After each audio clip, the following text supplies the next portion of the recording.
There is absolutely no doubt about it, this latest chapter of My Hero Academia was downright insane. With the previous chapter, we had the continuation of this fight between Star and Stripe versus the Shigaraki and All for One fusion. At this point, the villain felt as though he, for the most part, understood how New Order, the quirk of America's #1 hero, works. A complicated prospect that actually delighted him. Meanwhile, Star would tell her men to contact Commander Akbar, as from her perspective, they needed to make use of tactics Japan would be unable to in order to destroy this threat to the world. And from there, Star would use her quirk to turn the air into a giant version of herself that was 1,000 times bigger. A presence that the villain was unable to see, but would be beaten and battered by. She would have her forces concentrate their lasers on her and would furthermore combine them into a single lance of light and pierce it into her foe as well. She knew this would not be enough, it was just a placeholder. The commander would then return her call at this point and agree to her request. From there, he would tell her to ensure that each of the impending cruise missiles hit their mark. With this latest chapter, we would begin with a look at a younger Star. A very frustrated young woman fixated with surpassing her own limitations. Albeit, no matter how hard she tried, and even with this seemingly limitless quirk, she could only strengthen herself so much, that no matter what rules she applied, it simply just wouldn't work. And at the same time, we would see Star with a bunch of military comrades, and so perhaps heroism in America is a bit more militaristic than in Japan, where hero hopefuls must simultaneously enlist in the armed forces. But anyways, people who knew Star, or rather Cassie personally, used to say that one's quirk is usually limited by their innate abilities, and would furthermore wonder if her strength was limited because she was a woman. However, her brothers in arms felt that that was just a bunch of nonsense, that it wasn't her, but her quirk that was lacking, that if she can't do something herself, she could rely on them. After all, at the end of the day, they were all human, and hey, either way, she was incredibly strong regardless. The fact of the matter being that she was just comparing herself to All Might. Meanwhile, to most people, both of them were monsters of their own. And this sort of comfort meant a lot to Cassie, as truly, her brothers always had her back. But in the present, Tiamat was on its way.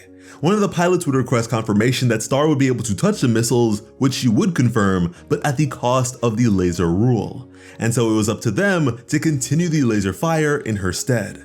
And at the same time, the villain was contemplating her decisions, that she must know that by now, this laser wouldn't be effective against him, at least not fatally.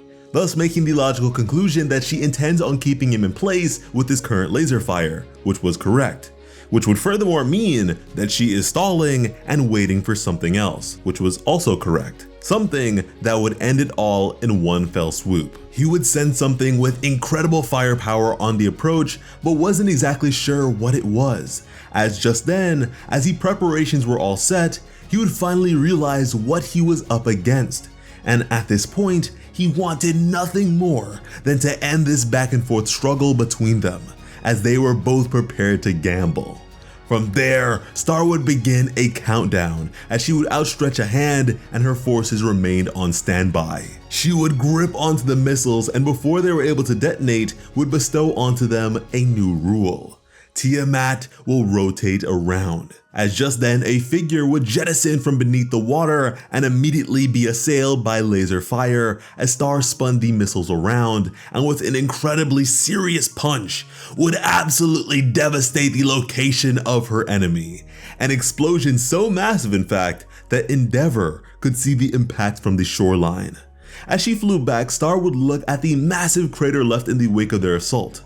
But what she'd see was an even deeper, human-sized hole within, as suddenly, the villain whose flesh was almost entirely seared off with bone now exposed, would leap outwards with a smile on his ravaged face. At this point, he could fully control decay, just as he had when preserving only a portion of the doctor's lab during the war. Again, he knew Star was up to something. The moment the battle shifted to be in her favor, he used decay to swiftly dive deep underground. A very daring gamble on his part indeed that ultimately did pay off, as if he was even a millisecond late, he certainly would have died. And the figure that leapt out was actually a Nomu acting as a decoy. Star's squad would scramble trying to return to formation and act as her footholds, but in the midst of this, the villain would use another signature ability of his and force Inomu to explode, just as Lady Nagant had. The all-for-one aspect would then fiercely proclaim that he'd be sure to put her quirk to even better use. The villain was leaping from aircraft to aircraft, as one of the pilots would then cry out for her to finish things, as given the villain's current state, they could actually kill him. But Star knew that his regeneration would ultimately save him, as just then, Star was presented with a golden opportunity. The opportunity to end it all by crushing the villain along with her brothers, as the resulting explosions would be enough to destroy him. They would yell out for her to do it, as she would just stand there. And from that hesitation would come a look of solace and remembrance of her beloved brothers, as the monster of a villain would leap from below and clutch directly onto the face of America's #1 hero, and that was the chapter. And there we have it. It is over for Star and Stripe. I really don't know how to feel here, guys. I mean, to be completely honest, Star had no business being here to begin with. Her presence, if we are to assume she will lose her quirk, die, or both here, was nothing but a massive L.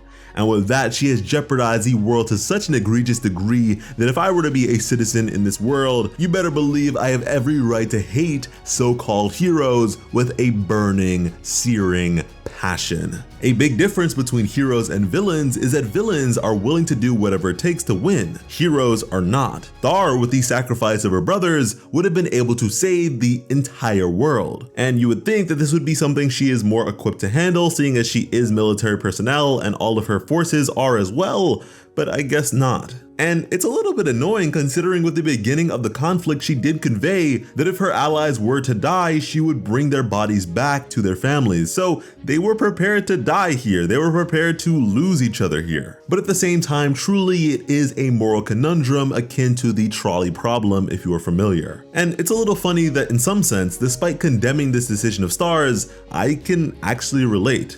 I'm not sure how many of you are familiar with the infamous video game series, but with the first game, which was a PlayStation 3 exclusive, you play as a superpowered metahuman, and your decisions throughout the game determine if you are a superhero or a supervillain. A prospect of choice that determined the progression of the game that was a bit groundbreaking at the time. And I played this game when I was still a pretty young kid, so naturally I wanted to be a superhero. I did everything good that I possibly could, but one moment of the game that has stuck with me even now is that on one mission in particular, your girlfriend is abducted and you are given a choice to either save her or save 5 doctors or so. And I chose the girlfriend, a decision that the game determined to be evil, which I really had a hard time accepting, and so inherently, I feel like the priority of a few as opposed to the many is something that the masses will hardly ever be able to accept or relate to because these connections are not our own. Perhaps we ourselves may have loved ones and or relationships we may liken to them, but not everyone possesses that degree of empathy. Narratively, if maybe we knew Star and Stripes and her brothers a little bit longer than just being told the chapter that she is in jeopardy like this, then maybe you would be more inclined to have that sort of connection. But canonically, especially during turbulent times such as these, I would imagine the people of this world don't have much more to give. And I honestly wonder if Deku were to be placed in this situation and the lives of Class 1A were at stake, would he have done any differently? And I don't think that he would. I don't think that he would even if these were just strangers to him. And that's another reason this sort of thing, especially in the confines of a story, can be so frustrating for audience members. Because in these sorts of stories, when things like this happen to the main character, there tends to be some sort of bailout for them that is ultimately just a use of plot armor. These stories attempt to teach goodness and such at the expense of rationality, because you and I both know that that main character, friendship is my power mindset, doesn't exactly fly in the real world. But beyond all that, is this the end of Star and Stripe? Well, it sure looks like it. Unfortunately for her, even with her godly quirk New Order, what she's up against isn't even all for one, but the greatest power of them all, plot armor. Shigaraki and All for One are the final villains of the story. She never had a chance. If the villain gets her quirk, he just becomes that much more powerful and virtually unbeatable, which in all honesty, he doesn't need. And if she straight up just dies without giving up the quirk, then at the very least, she is out of the picture and won't be able to cause issues for them. On the part of Horikoshi, the villain's strength and ingenuity is presented, and the "I am here" of the symbol of fear is extended across the entire globe. And you know, Star could have said something like, "My body is incorporeal" or "untouchable," but she didn't. And she could even say, "The moment I am touched, I violently explode." And I mean, I would expect the power of the explosion to be just as limited as her strength, and again, plot armor is keeping the villain alive here, so no dice there really.